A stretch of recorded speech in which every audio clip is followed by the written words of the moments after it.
It's Jack's Facts. It's time for Facts with Jack. That's me. Hello, I'm on a rolly chair. Oh, I hope you can't hear the space heater in the background.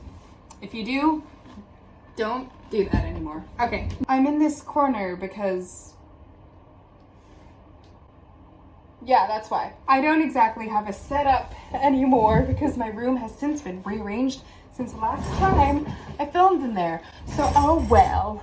Hi, my name is Morel K. Jackson, but you can call me Jack for short. Welcome, foolish mortals, to my little corner of the internet that I like to call Kitchen Sink Chronicles. We're doing another Jack's Facts. Oh, my armpit.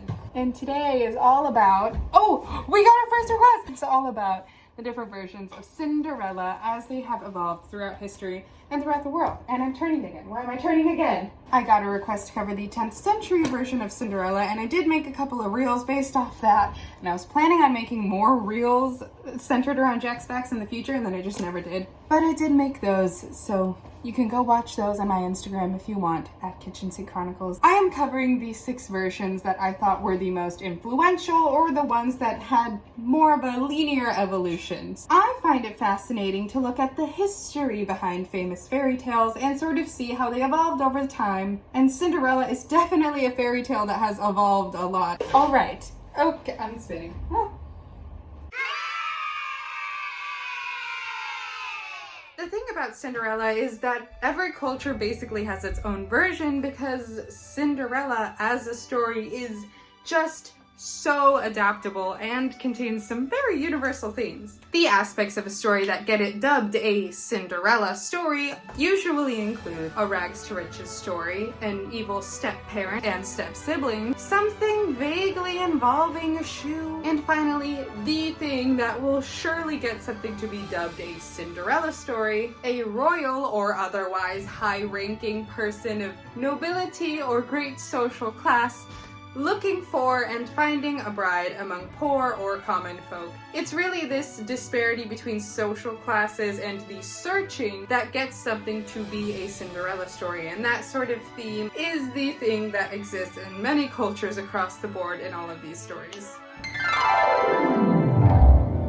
The name Cinderella itself actually comes from the French version, from the word Cendrillon, which I have no idea if I'm pronouncing correctly.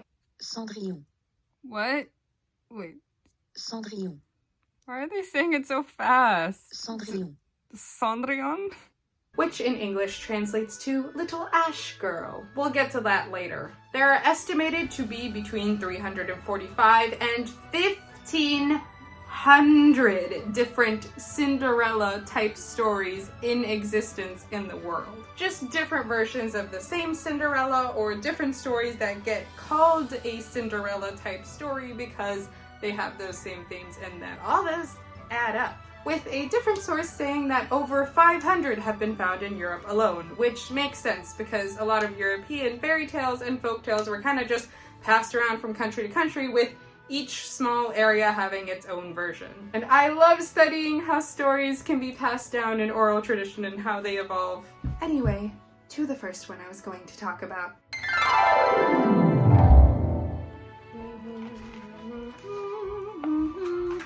What? Oh, we're not there yet. Greece, 1st to 6th century BC.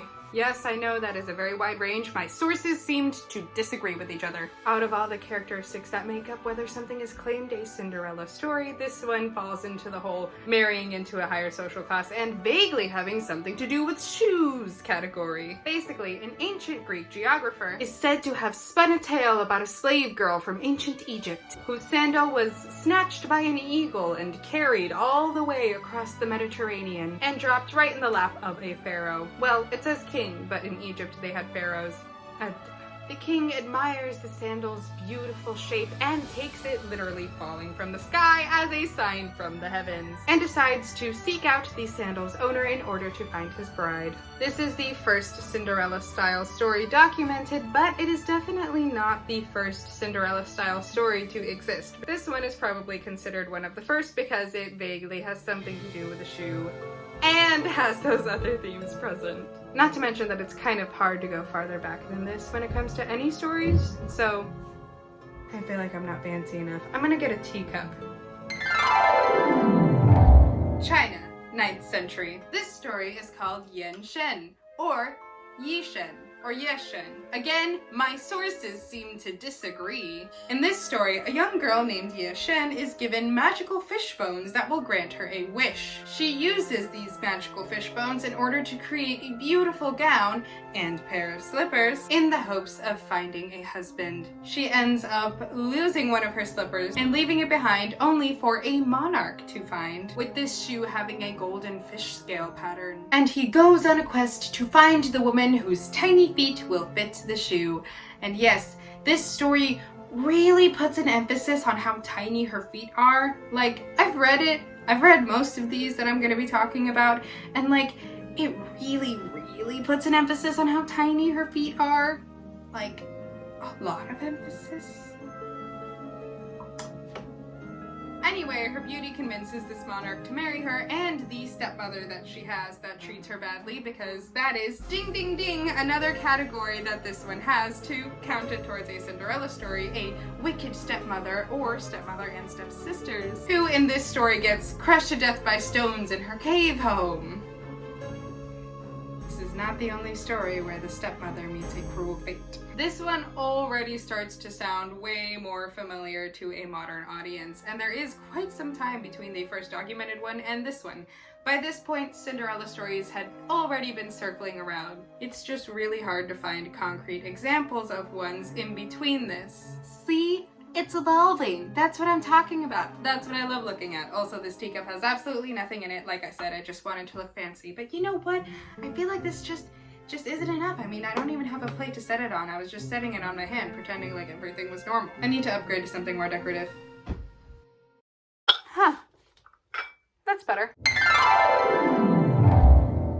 Japan. 10th to 12th century. I put 10th to 12th because while the original Japanese tale does come from the 10th century, that one has unfortunately been lost to time, and the only one we have available to us today is the 12th century revision. In this version, we continue with the evil stepmother and stepsisters. This is the first edition of stepsisters, but it is interestingly enough not a monarch this time who falls for the protagonist, but instead a captain. This story, called Sumiyoshi Monogatari, has our protagonist Hime Gimi, which I hope I'm pronouncing correctly, I know Hime means princess, be banished from visiting the castle grounds and from her home by the evil stepmother, and later goes to a shrine, specifically the Sumiyoshi Shrine, right outside a fishing village. I just wanted to mention the fish connection because there's no magical fish in this one. The captain who fell in love with our protagonist is later led to this shrine by a mystical dream where he finds her, takes her back to the palace, and marries her. The stepmother and stepsisters end up living the rest of their lives in poverty and disgrace. This version might seem like it's going backwards since it doesn't necessarily include a shoe, so it's actually less familiar, but it is an influential enough story in Japanese culture itself that I still wanted to mention it. Plus, there was still sort of an example of evolution with the addition of the stepsisters. Actually, you know what? This teacup isn't fancy enough either. I need to go for something even more decorative. Oh, that's better. Matching plate and teacup with butterflies on the inside and on the little spoon. Wait! Before we get to the other half of stories that I wanted to talk about, I just wanted to give a shout out to all the other Cinderella stories that exist throughout all cultures and totally suggest that you check those out. Especially the Russian version, Vasilisa, especially because it has to do with Baba Yaga. Anyway, I just really like folktales, okay? France. 17th century, specifically 1697, the little glass slipper, or the Charles Perrault version, and it will probably be the one that sounds the most familiar to modern audiences today. This is the version that added all the iconic imagery associated with Cinderella today that was later adapted into the Disney film, but we'll get to that later. While the aspects of Cinderella that included the wicked stepmother and stepsisters, something vaguely having to do with a shoe, magic continuing here, a protagonist who is poor and later marries to a monarch or person of higher social class and escapes an oppressive environment through marriage.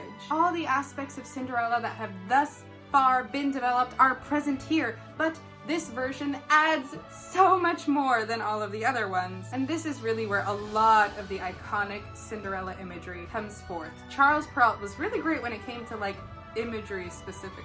This is where we get the very modern editions of the glass slipper, the fairy godmother. Before it just used to be some kind of magic and that it changed all the time, but this specifically cemented it was a fairy godmother. The pumpkin carriage, the prince's ball, and the cinders. To explain the prince's ball one, and of course I mean ball as in a party, usually it would just be a random magical occurrence that would lead him down the path to trying to find her. This is the first instance in which Cinderella actually goes to him and then leaves something behind in some sort of magical occurrence that leads to him trying to find her. Because this is the addition of the prince's ball, which I think is the first major plot point that was later present in all adaptations added in this version. You guys already know how this version goes, most likely, but this is also the first version to really kind of focus on Cinderella's grief towards her mother, which you will see in some later adaptations and not as much focus is put on it in others. But wait, I think I need something else fancy. Okay, now I feel more princessy. This is good. This is a good addition. Germany, 19th century. Specifically, 1857. This is the Grimm Brothers version, or, I don't know if I want to pronounce this, Aschenputtel. Germans, I am so sorry. Yes, the Grimm version came after the Perrault version. It's not that stories used to be more intense and gory and barbaric and then later got sanitized. The Perrault version, which is much sweeter, is already 2 centuries older than the Grimm version, which many people cite as the original and is so not. In this version, the wicked stepmother and stepsisters are kept. The magic that somehow leads to Cinderella being granted the ability to go to a ball is kept. The leaving behind a slipper, the carriage, the searching and love at first sight, all of that is kept and is pretty much kind of not exactly based off the Perrault version, but the influence of that one definitely shows here. Interestingly enough, with this one, the father doesn't actually die. Ever since the addition of the stepmother, her father has always died in the story, but he's not dead in this case. He's just there for the whole thing. This was really around the time where the Cinderella story, among many other fairy tales, was just kind of being passed around Europe, gaining different versions in each area. And interestingly enough, in this version, there are actually 3 balls on 3 consecutive nights that Cinderella goes to. The stepmother and stepsisters meet a cruel fate at the end of the story, with the stepmother and stepsisters getting their eyes pecked out by birds. Also, because the Grimm brothers just kind of really liked gore, the stepsisters, trying to fit into the shoe, also cut off parts of their feet, one of them cutting off her toes and the other cutting off part of her heel. So a lot of people like the Grimm version because it's very gory, so they think they've uncovered some sort of secret Cinderella story of the original, but it's so not. You know what? Actually, this teacup doesn't seem fancy enough either. I think we need another upgrade. And actually, you know what? As much as I love this tiara and as sparkly as it looks on camera right now, I think we need an upgrade to that too. I think we just all around need a fancy upgrade.